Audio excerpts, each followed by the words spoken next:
Hello everyone, welcome to UG Academy. In today's video, I'm going to talk about pointers. Pointer is quite a special concept. In fact, in other more modern programming languages such as Java and Python, they doesn't have a pointer. However, pointer is quite common in older programming languages such as C, Fortran, and C++ as well. A pointer is a variable that stores an address of another variable. For example, x is an integer variable, and within the computer's memory, it has an address of 0x1FFA.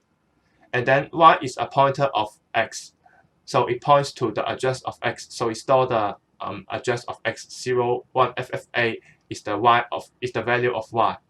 However, y itself is also within the computer's memory, so it will have another address. But it will not directly store any data.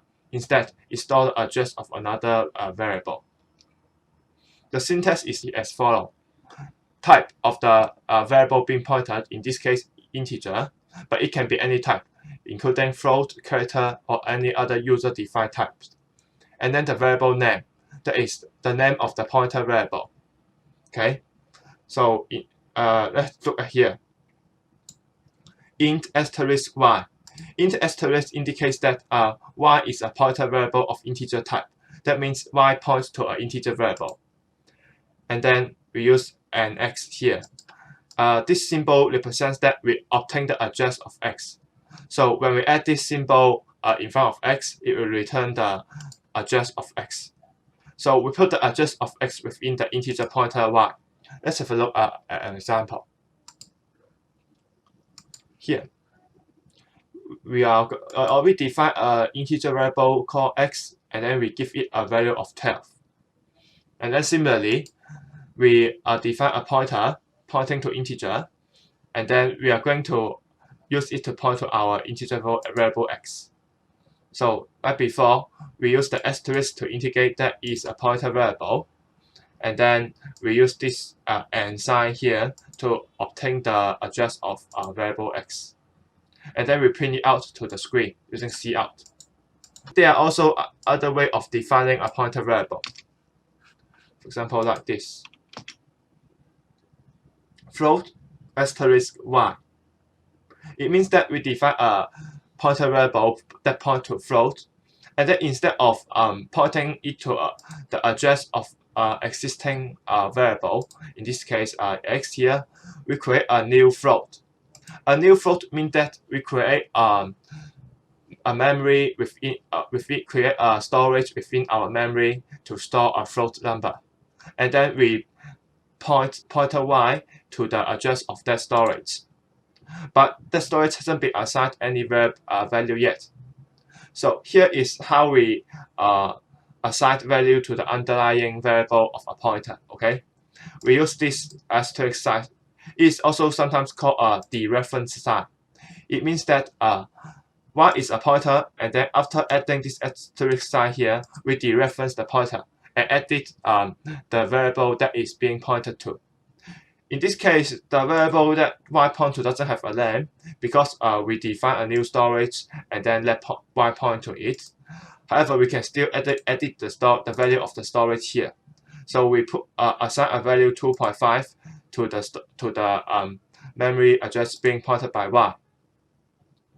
So this is quite different from here because in this case, the variable itself have a name called x, and then the pointer pointing to that variable have a name called x pointer. In this case, we only have the pointer pointing to the memory address, but the memory address itself doesn't have a name.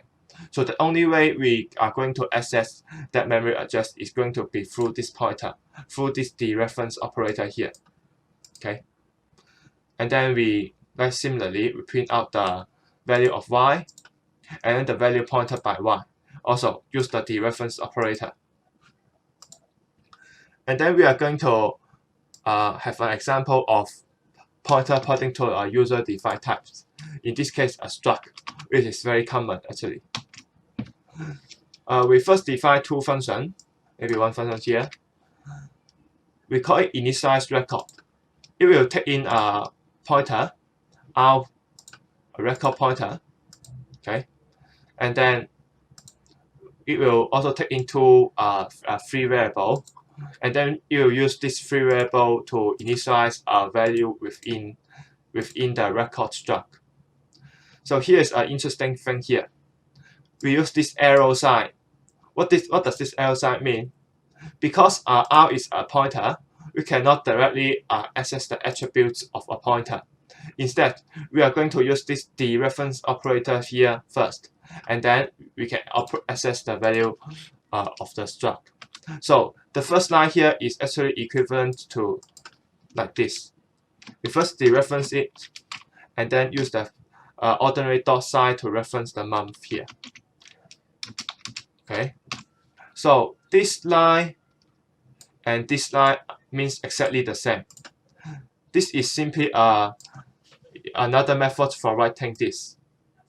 It's much more simple because we have to write less character, but its meaning is exactly the same. Similarly for this one. Okay, so this is the meaning of arrow sign. And then we assign the value to the struct pointed by R. And then we are going to also need another function to print out the value stored within the struct. So also another void function.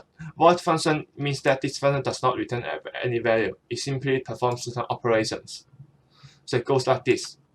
This time, our intake variable are no longer a pointer to a struct. Instead, we take in the struct itself. So why can't we take in a struct here instead of we need to take in the struct pointer? Because if we take in the struct directly, this struct will actually not be the same as the struct that are outside the function. During the function pass, there will be a copy of the struct variable.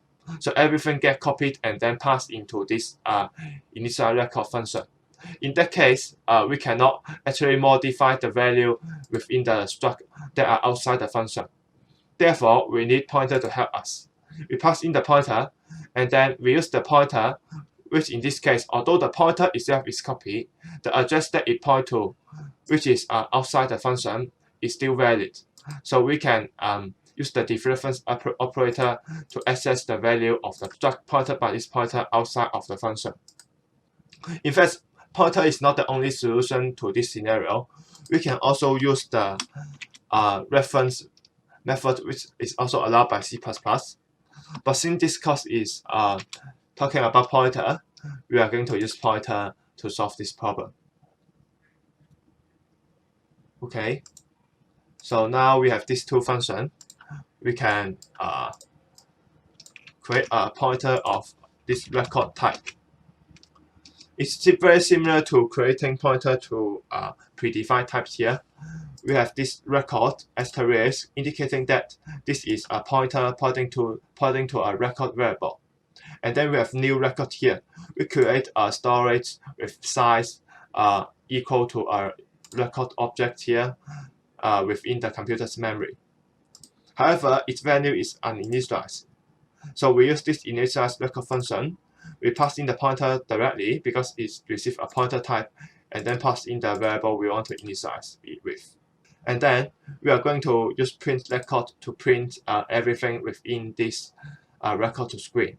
Since in this case it is not taking in a pointer, therefore we need to dereference it using this dereference operator before we pass it into the function.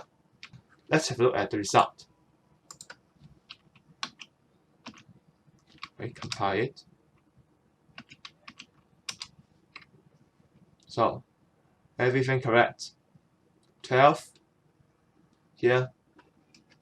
Yes, x is 12.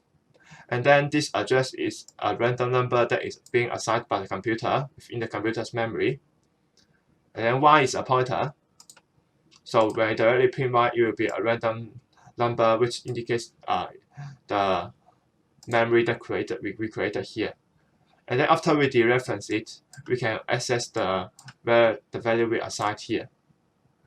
And then for the struct, everything went as expected. We assign this value to the struct here, and then we pass in a dereference struct to this print record, and then it correctly print out the value within the struct. Okay. That's all for today.